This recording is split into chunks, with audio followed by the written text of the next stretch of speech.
Bismillahirrahmanirrahim. Assalamualaikum warahmatullahi wabarakatuh. Alhamdulillahi rabbil alamin. Wassalatu wassalamu ala asrofil anbiya'i wal mursalin wa ala alihi wa ashabihi ajma'in. Di antara wujud syukur adalah bertakwa kepadanya dan menjaga syariat-syariatnya, baik berupa larangan dan perintah.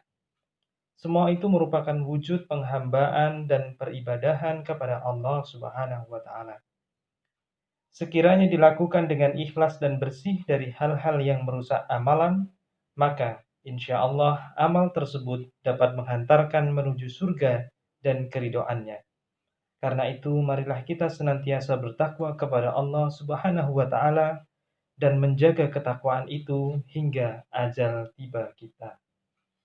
Allah Subhanahu wa Ta'ala berfirman, "Wala tamutunna illa wa antum muslimun."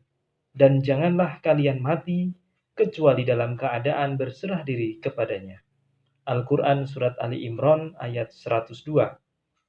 Ayat ini menegaskan bahwa seorang mukmin haruslah berusaha semaksimal mungkin untuk tetap istiqomah beribadah dan menjaga syariat Allah dan sunnah Nabi Muhammad SAW hingga ajal menjemput.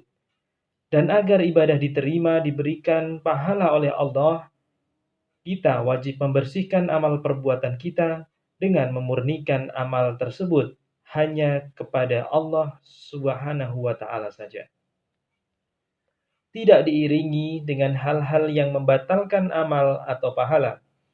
Di antara yang membatalkan pahala adalah melakukan kesyirikan dan mensekutukan Allah.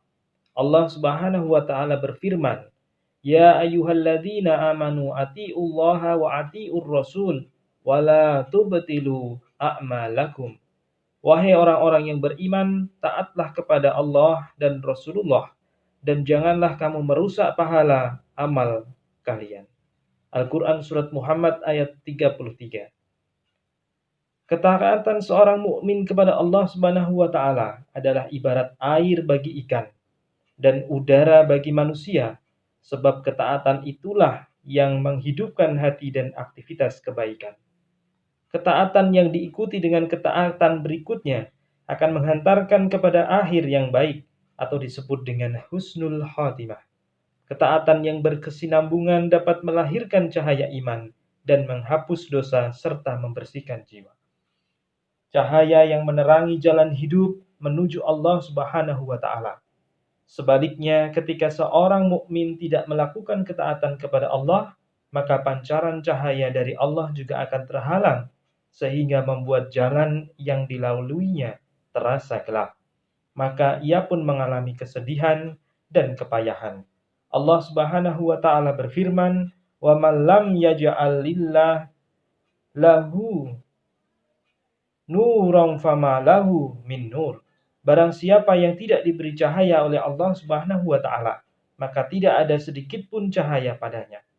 Al-Quran Surat An-Nur ayat 40. Rusaknya cahaya seorang mukmin disebabkan karena kemaksiatan dan dosa yang dilakukan.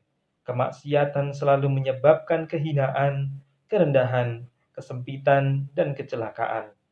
Shaddad bin Aus radhiyallahu anhu berkata, "Jika engkau melihat seorang laki-laki yang melakukan ketaatan kepada Allah, ketahuilah bahwa ketaatan itu mempunyai dampak positif terhadap pelakunya.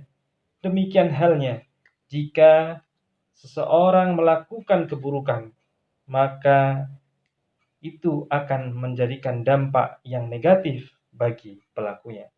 Imam Ibnu Qayyim al-Jauziyah rahimahullah juga pernah menyatakan, "Ketahuilah bahwa perbuatan dosa dan maksiat itu memiliki dampak yang buruk dan pengaruhnya terasa di dalam hati, sebagaimana racun yang berdampak buruk terhadap tubuh kita. Bukankah setiap keburukan dan kesusahan yang ada di dunia dan di akhirat disebabkan oleh perbuatan dosa dan maksiat? Oleh karena itu, salah satu cara agar terhindar dari kemaksiatan adalah senantiasa melakukan bentuk amal ketaatan dari jenis satu ke jenis yang lain, dari satu bentuk ibadah ke bentuk ibadah yang lain, pegangannya adalah firman Allah Subhanahu wa taala dalam Al-Qur'an surat Al-Hijr ayat 99. Wa'bud rabbaka hatta ya'tiyakal yakin, dan beribadahlah kepada Rabbmu hingga datang kepadamu al-yakin, yaitu kematian. Makna al-yakin adalah kematian. Maka maksud dari ayat tersebut adalah janganlah engkau berhenti beribadah kepada Allah Subhanahu wa taala dengan wujud ragam ketaatan hingga ajal menjemputmu. Sebagaimana ucapan seorang hamba Allah yang salih, Nabi Isa alaihi salam, dan dia memerintahkan kepadaku mendirikan sholat dan menunaikan zakat selama aku hidup. Al-Quran Surat Maryam ayat 31. Jubair bin Nafir meriwayatkan dari Abi Muslim Al-Khawlani bahwa ia mendengar Nabi SAW bersabda, Allah tidak memberikan wahyu kepadaku untuk mengumpulkan harta, walaupun aku termasuk seorang pedagang. Tetapi Allah memberikan wahyu kepadaku, maka bertasbihlah dengan memuji Tuhanmu, dan jadilah kamu di antara orang-orang yang bersujud atau sholat, dan sembahlah Tuhanmu sampai datang kepadamu yang diyakini, yaitu kematian. Demikian, semoga ini mengingatkan kita bahwasanya dalam mengisi kehidupan kita yang tidak panjang ini, yang sangat sebentar ini, marilah kita memaksimalkan ibadah-ibadah kita. Melakukan ibadah satu, kemudian ibadah yang lainnya dalam rangka mengisi kehidupan kita yang singkat ini.